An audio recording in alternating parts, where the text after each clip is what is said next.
Bonjour à tous et bienvenue dans cette présentation où on va parler de climat.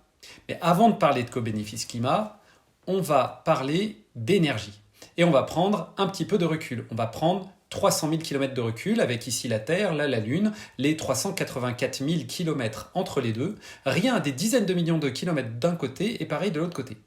Ça c'est simplement pour rappeler un fait simple qui est que la Terre, c'est un petit vaisseau spatial qui flotte dans le vide intersidéral. Et ce petit vaisseau spatial, eh bien, il a des ressources finies. On ne va pas avoir un refill en uranium ou en lithium grâce à un nouveau Big Bang. Deuxième élément de contexte, c'est le monde de machines dans lequel on vit. Et pour ça, on va penser à un geste qu'on fait tous les matins qui est enfiler une paire de chaussettes. Et on va se poser la question suivante. Pour que je puisse enfiler ma paire de chaussettes tous les matins, combien de personnes ont travaillé ? Et là, on se rend compte que tout de suite, c'est une mauvaise question. En fait, la bonne question, c'est combien de machines ont travaillé. C'est-à-dire que j'ai d'abord cette grosse machine qui plante et récolte le coton. Mais cette machine, elle mange des croquettes pour machine, en l'occurrence du pétrole. Alors ça, c'est une machine à 1 milliard pièces, hein, la plateforme en bas. Mais la plateforme à 1 milliard pièces, elle doit raffiner son brut, qui n'est pas utilisé en tant que tel, à travers une autre machine à 1 milliard pièces, qui s'appelle une raffinerie. Donc une fois que j'ai mon essence, je donne mes croquettes pour machine à ma machine qui a planté et récolté le coton. D'autres machines vont transporter mon coton jusqu'à une troisième machine qui s'appelle un métier à tisser.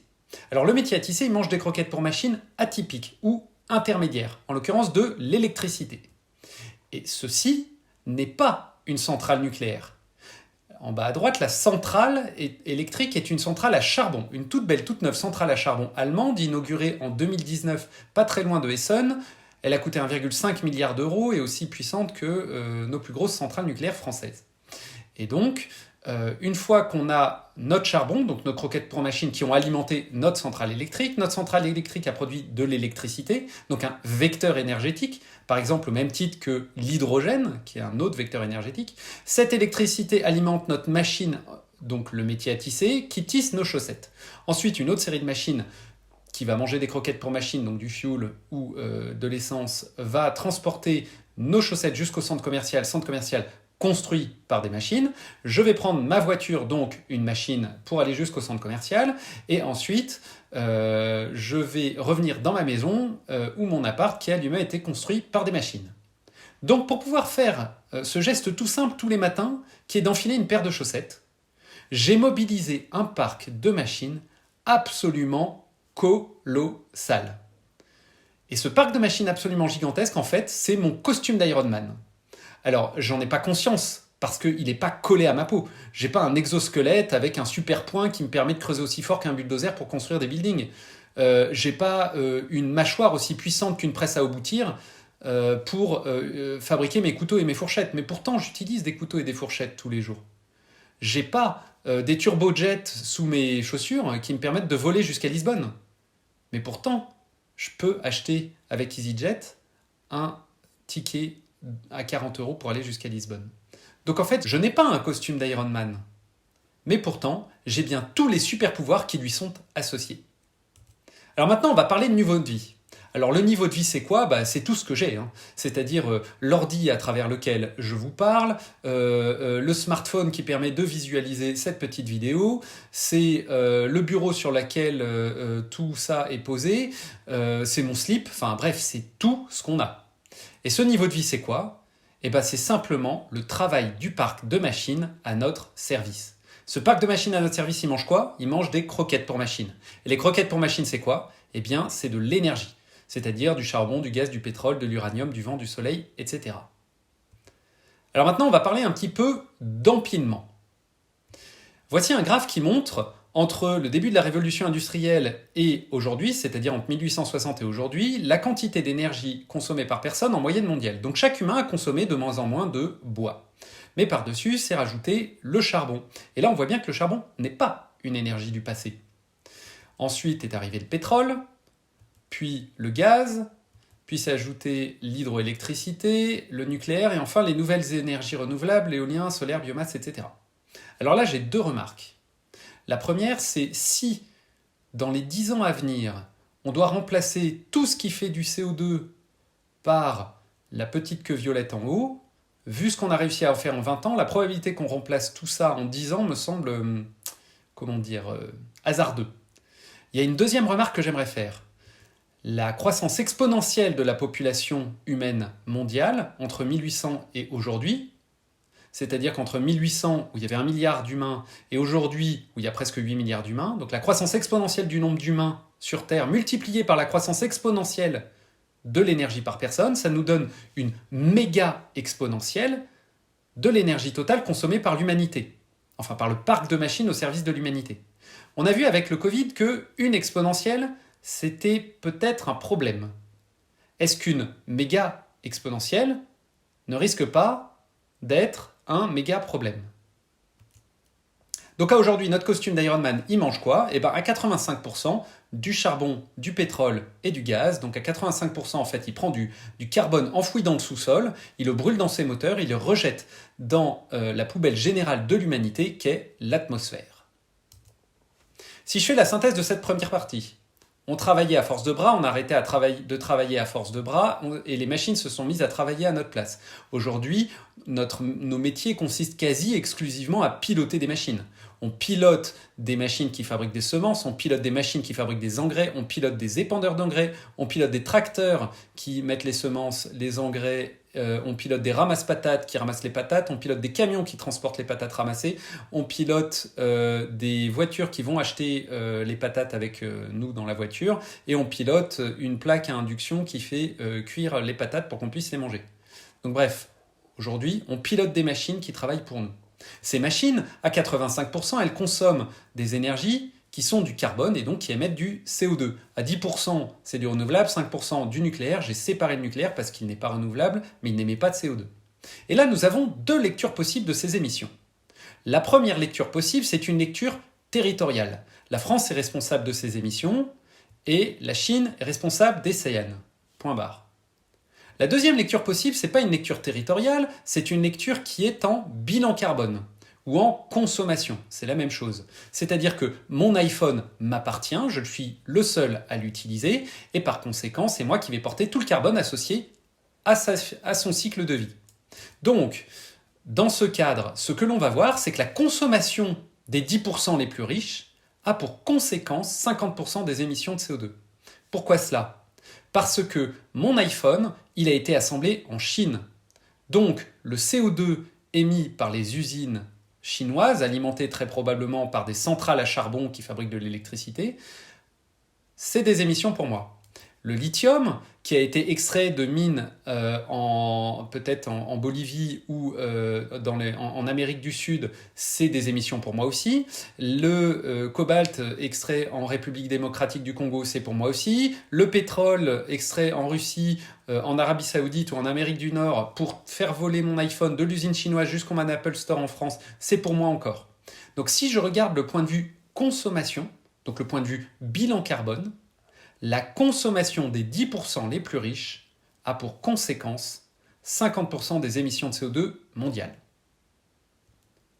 Alors maintenant, on parle du CO2, du CO2, du CO2. Mais pourquoi ? Parce que le CO2, c'est un gaz à effet de serre. Et c'est quoi l'effet de serre ? C'est l'effet voiture garée en plein soleil, en plein été.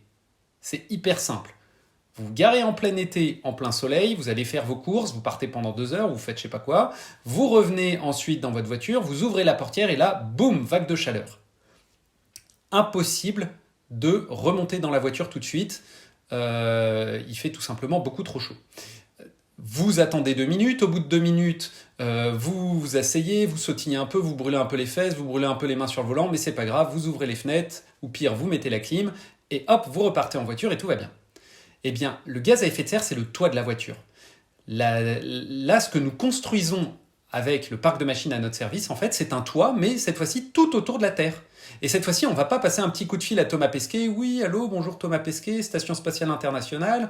Est-ce que vous pouvez ouvrir les fenêtres ou la portière de l'atmosphère pour rafraîchir la Terre sur le vide intersidéral ? Non, ça, c'est juste pas possible. Donc, ce qu'on est en train de faire, c'est qu'on construit un toit sur une planète qui est garée en plein soleil et on n'a pas moyen d'ouvrir les portières. Alors maintenant, le fait de construire ce toit, ça va réchauffer le climat. Et voici 2 cartes qui vont l'illustrer. La première carte, c'est la carte de notre Europe actuelle, couverte majoritairement d'arbres, si jamais on ne les coupe pas pour faire des champs ou des infrastructures. Et ça, c'est l'Europe d'il y a 20 000 ans qui était couvertes de glace en fait. Hein. Il y a 20 000 ans, on n'allait pas en Erasmus en Norvège, Suède, Finlande, hein, ils étaient dessous 3 km de glace. On skiait à Lyon parce que les glaciers des Alpes descendaient jusqu'à Lyon, et toute cette glace qui était sur la Terre n'était pas dans les océans, et donc l'océan était 120 mètres plus bas. Donc nos amis anglais, on allait les voir à pied, et donc il n'y avait pas de Brexit. Et donc tout ce sol qui était gelé toute l'année en Europe ne permettait pas de faire d'agriculture. On était chasseurs-cueilleurs. Et donc la France faisait vivre en gros 100 000 personnes à l'époque. Alors 100 000 personnes, c'est un arrondissement parisien. La différence entre la partie gauche, donc un enfer froid et sec, et la partie droite, le petit coin de paradis, c'est 5 degrés. Donc pitié, s'il vous plaît, quand on parle de degrés de réchauffement climatique, ne pensez jamais, ô combien jamais, à de la météo. La météo, c'est une température instantanée locale. Il fait 13 aujourd'hui chez moi ce matin, il fait 18 l'après-midi. Le matin, j'ai un manteau, l'après-midi, je l'enlève. Quand on pense en réchauffement climatique, on pense à une température globale d'un point de vue espace, c'est-à-dire que c'est une moyenne sur toute la surface du globe, mais d'un point de vue également temporel, c'est une moyenne annuelle. Donc une température globale annuelle, il faut le considérer plutôt comme de la fièvre. Donc si on parle de degrés de réchauffement climatique, ne pensez pas météo, surtout pas, mais pensez fièvre. Vous avez 38, tout va bien. 39, vous êtes KO, vous êtes allongé une journée. Vous avez 40, c'est pas une journée que vous êtes allongé, c'est peut-être plutôt une semaine, voire deux. 41, vous êtes en route pour l'hôpital, il y a vos amis et votre famille qui est stressée bien. 42, vous êtes mort. Donc, le degré de fièvre supplémentaire est incommensurable en termes d'effet au précédent. Il est vraiment beaucoup plus grave. Et pour les parents qui se souviennent des montées de température à 39,5, 40, 40,1, 40,2 du bébé, c'est quand même des sueurs froides. Donc, on a vu qu'on a un certain nombre de degrés qui sont à comparer à de la fièvre. Mais qu'est-ce que nous dit le GIEC? Alors, le GIEC, qu'est-ce que c'est? Le GIEC, c'est simplement une instance onusienne qui rassemble toutes les études sur le climat et qui en fait une synthèse sur quelques milliers de pages et une synthèse pour décideurs en quelques dizaines de pages. Donc, l'idée, c'est quoi? C'est d'avoir le consensus mondial autour du climat et d'en faire une toute petite synthèse. Le GIEC nous dit que sur notre trajectoire actuelle, on part pour plus 4 degrés en 100 ans. Donc en fait, on a le potentiel de changement qui est équivalent à celui qu'on a subi il y a 20 000 ans. On a le potentiel, mais là dans le sens inverse, de transformer non pas un désert en paradis, mais un paradis en désert. Du coup, on a deux sujets à traiter. Le premier sujet, c'est le nombre de degrés, le volume. Mais il y a un deuxième sujet, c'est la vitesse. En physique, la vitesse de changement d'état d'un système est extrêmement importante. Là, les 5 degrés pour réchauffement, on les a pris en 5000 ans. C'est-à-dire qu'on a pris 1 degré par millénaire. La vie a eu le temps de s'adapter. Les 4 degrés que nous sommes en train de prendre, on les prend en 100 ans. C'est extrêmement rapide. C'est 40 fois plus rapide. Pour comparer, en fait, si on faisait une expérience, par exemple, vous êtes en voiture. Vous êtes en voiture sur l'autoroute à 120 km/h. Vous décélérez tranquillement pendant 10 secondes, vous arrêtez au péage, vous payez, vous repartez. Pas de sujet.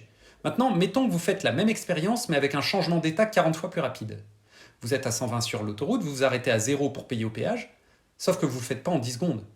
Vous le faites en un quart de seconde. En fait, vous n'arrêtez pas au péage, vous vous encastrez dans le péage. Et on se rend bien compte que faire cette expérience avec une vitesse de changement d'état du système bien supérieure, ça change un petit peu la possibilité de vie pour les personnes dans l'habitacle. La question que je pose donc est, est-ce que les personnes de l'habitacle, c'est pas la vie? Est-ce que la voiture, c'est pas la Terre? Et est-ce que le changement d'état, c'est pas le changement climatique? Alors, pour aborder justement ces sujets de développement durable, l'ONU a fixé 17 objectifs. Parmi ces 17, il y a le numéro 13 qui est la lutte contre le changement climatique. Alors selon moi, le numéro 13 est un peu atypique. Pourquoi? Parce que si on le loupe, on acidifie les océans, on perd les poissons, on assèche la terre, on perd les récoltes, donc on a faim, ventre vide n'a point d'oreille, donc on perd la paix et la justice et la guerre et la barbarie partout. Si c'est la guerre et la barbarie partout, on perd tous les autres. Gardons simplement que l'objectif numéro 13 n'est pas tout à fait assimilable ou interchangeable avec tous les autres. Deux dernières cartes pour se faire peur. Ici, on a un graphe qui montre les zones qui seront mortelles pour l'homme à horizon 2100 sur notre trajectoire actuelle. Alors qu'est-ce que ça veut dire, une zone mortelle pour l'homme? Ça veut dire que si on sort dehors pendant 6 heures, on meurt. C'est assez rapide et létal. Alors, on voit que dans la totalité de l'Océanie, on voit que dans la totalité de l'Afrique subsaharienne et dans la totalité du Brésil, les zones sont mortelles 365 jours par an, toute l'année. Et on voit que, en gros, les 2/3 de l'humanité, donc on a 1,5 milliard ici d'individus, 1,2 milliard en Inde, un bon milliard en Afrique, un bon milliard en Amérique du Sud, plus le quart sud-est des États-Unis, sont des zones qui sont mortelles pour l'homme au moins 100 jours par an. Alors là, qu'est-ce qui va se passer? Est-ce que les gens ils vont rester tranquillement assis chez eux et mourir de faim et de soif, ou est-ce qu'ils vont se déplacer? A priori, ils vont se déplacer. Est-ce qu'ils vont attendre le 31 décembre 2099 pour commencer à se déplacer? A priori, non plus. L'ONU nous prédit qu'on va avoir 250 millions de réfugiés climatiques à horizon 2050 sur notre trajectoire actuelle. Qu'est-ce que ça veut dire? Ça veut dire en gros 50 millions par continent. 50 millions de réfugiés climatiques sur l'Europe, qu'est-ce que ça veut dire? Ça veut dire grosso modo que vous prenez toute la population de la France, vous videz la France et vous faites déplacer tous les gens de la France vers le reste de l'Europe. Est-ce qu'à votre avis, les gens vont se déplacer 2 par 2 en se tenant la main, comme à l'école? Ou est-ce qu'un déplacement aussi massif risque d'engendrer des difficultés sur la nourriture, sur l'énergie, sur la capacité à se déplacer avec des voitures ou d'autres moyens, trains, etc. Je pense qu'il n'y a pas besoin d'être général 4 étoiles pour se rendre compte que 50 millions de réfugiés climatiques sur l'Europe, c'est simplement la guerre partout. D'ailleurs, Erdogan en Turquie disait « Si vous, Européens, vous ne financez pas les camps de réfugiés syriens, on va lâcher 1 million de réfugiés syriens sur l'Europe et vous verrez, ça sera la guerre partout. Si 1 million de réfugiés syriens, c'est la guerre partout, 50 millions, c'est 50 fois la guerre partout. Autant dire, c'est vraiment difficile à imaginer. Donc, l'enjeu, c'est la guerre partout à horizon 2050. Alors la question maintenant, c'est est-ce qu'on a le temps de réagir? Et la réponse est dans ce graphe. Ce graphe, qu'est-ce qu'il nous montre? Il nous montre la réponse en température par rapport au scénario d'émission. Nous avons en rouge le scénario business as usual, où on continue à extraire tout ce qu'on peut, autant qu'on peut, tant qu'on peut. Et puis on a en jaune le scénario sur lequel on s'est engagé, c'est-à-dire la baisse drastique des émissions conformément à l'accord de Paris. Plusieurs remarques par rapport à ce graphe. Premièrement, on voit ici les années 2000, là les années 2020 et là les années 2040. Ce qu'on note, c'est que quelles que soient nos actions, toutes les simulations sont confondues entre 2020 et 2040. Autrement dit, il y a 20 ans d'écart entre nos actions et leurs effets. C'est un peu comme si on est dans une voiture, on commence à freiner parce qu'il y a une falaise, notre voiture continue d'accélérer pendant 20 ans et la 21e année, elle commence à freiner. Il faut un petit peu anticiper pour éviter de tomber dans la falaise. Et bien là, 20 ans, c'est simplement beaucoup plus long que n'importe quel plan long terme de grande entreprise, c'est beaucoup plus long que n'importe quel mandat électoral, et je me demande si c'est pas aussi également long pour un particulier, parce qu'en fait c'est se projeter sur une génération. Est-ce que moi je me vois dans 20 ans? C'est un peu compliqué. Donc, ce qu'on se dit, c'est que, ok, en 2022, nous vivons le climat qui est écrit en 2002. En 2022, nous faisons des émissions qui écrivent le climat 2042. Donc, entre 2020 et 2030, on fait un certain volume d'émissions. On fait travailler à une certaine force notre costume d'Iron Man, on fait travailler à une certaine puissance le parc de machines à notre service. Ce qui va aboutir à un total d'émissions fin 2030, qui du coup nous fera connaître si en 2050, donc 20 ans plus tard, on sera plutôt dans le rouge ou plutôt dans le jaune. C'est-à-dire, ça nous permettra de situer si on va devoir se préparer à une guerre partout et la barbarie au coin de toutes les rues, ou si on va avoir des problématiques complexes à gérer parce qu'au-delà des 2 degrés, on aura dépassé les 2 degrés, ça sera largement moins pire que la guerre à gérer. Donc, si je résume, l'enjeu, c'est la guerre mondiale, le timing, c'est 10 ans. Alors maintenant qu'on s'est fait peur, on va parler action. La première chose que l'on peut faire, c'est notre bilan carbone, c'est-à-dire réfléchir en fonction de notre consommation quelles sont les émissions qui sont associées. Alors il y a un premier pavé sur lequel on ne peut pas trop jouer, les services publics. On n'a pas trop la main sur la construction des hôpitaux, l'éducation nationale, la police, etc. Mais on a la main sur le 4 quarts qui suit. Le premier quart, c'est le logement, où c'est très principalement le chauffage qui est en cause. Le deuxième quart, c'est les déplacements personnels, où là, c'est très principalement la voiture qui est en cause, sauf si on prend l'avion une fois ou plus par an, où là, l'avion est devant. Enfin, il y a en troisième quart les trucs et les bidules qu'on achète, alors sachant que là-dedans, il y a le numérique, qui n'est pas du tout l'épaisseur du trait. Et pour terminer, le quatrième quart, c'est l'alimentation. Alors pourquoi l'alimentation, c'est aussi gros? Parce qu'on mange de la viande dans les volumes qui sont actuellement les nôtres. C'est-à-dire que en France, en fait, et même dans le monde, hein, c'est un ratio qui est valable en France mais également dans le monde, 20% des sols agricoles servent à planter des choses, des céréales, des fruits, des légumes pour nourrir les humains. Les 80% restants servent quasi exclusivement à nourrir des animaux qu'on mangera ensuite. Donc puisque l'agriculture est très émissive et qu'elle sert très massivement à nous permettre d'avoir une alimentation carnée, le fait de manger de la viande impacte très majoritairement ce quartier de 23%. Deuxième élément, une fois qu'on a fait son bilan carbone, deuxième élément de réflexion, c'est la hiérarchie des valeurs. Agir rend heureux. Les gestes, ce qu'on appelle les petits gestes, sont parfois vus comme des contraintes, mais pour moi, il n'en est rien. Au contraire, c'est des choses qui me donnent la patate, c'est des choses qui me rendent heureux, c'est des choses qui me mettent le sourire à chaque fois que je les fais. Il y a un grand philosophe qui s'appelait Astérix qui disait les gens achètent petit A ce qui est utile, petit B ce qui est confortable, petit C ce qui est amusant, petit D ce qui rend jaloux les voisins. D voilà le créneau qui nous intéresse. Ça c'est quand Astérix et Obélix vendent des menhirs. Alors le menhir c'est quoi? C'est un gros caillou, hein. C'est un objet de statut par excellence. Ça ne sert à rien un menhir, hein, à part à montrer à son voisin qu'on en a un plus gros que le sien. Et la question c'est est-ce que je m'achète un Hummer blindé pour répondre à un besoin de mobilité ou est-ce que ça répond à un besoin de statut? Est-ce que je pars dans telle ou telle vacance par rapport à un besoin de statut ou par rapport à un besoin de me ressourcer avec les gens que j'aime? Est-ce que je fais tel ou tel métier par rapport au statut, par rapport au besoin d'argent, le besoin d'argent pour répondre à quel besoin, etc., etc. Donc, la question qui est posée, c'est la différence entre le besoin et le désir solvable. La partie axiologique, la hiérarchie des valeurs, c'est vraiment très concrètement poser cette question. Qu'est-ce que je veux? Qu'est-ce qui est important pour moi?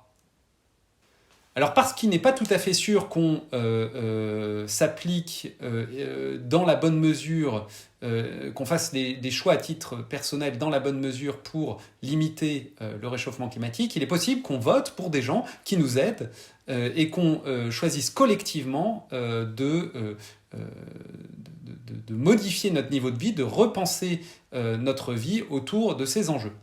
Et là, la réglementation, il y a un truc qui est sûr, c'est qu'elle va s'appliquer par marche. C'est-à-dire qu'elle ne s'appliquait pas jusqu'à ce qu'elle s'applique. Il n'est pas impossible que du jour au lendemain, les voitures non électriques ne soient pas interdites en centre-ville. Il n'est pas interdit de croire que du jour au lendemain, les camions qui font des déplacements qui ne sont pas possibles en fret ne soient pas interdits. Il n'est pas interdit de penser qu'un jour, les déplacements en avion qui sont également possibles en train ne soient pas interdits. On peut se demander si un jour, on aura le droit d'habiter, de vendre ou de louer dans une maison qui a ou un appart qui a une note énergétique inférieure à une certaine note. En d'autres termes, la réglementation s'appliquant par marche, il y aura deux types d'entreprises, deux types de particuliers, ceux qui iront anticiper et ceux qui subiront. Alors maintenant, un petit zoom sur le numérique. Et on va passer d'abord par les avions. Alors, on est d'accord sur le fait que les avions, la flotte mondiale d'avions, est un sujet à traiter. Ça émet pas mal de CO2. Eh bien, si on admet ça, alors le numérique, c'est 2 fois plus une urgence. Le numérique aujourd'hui, c'est 2 fois plus de gaz à effet de serre que les avions.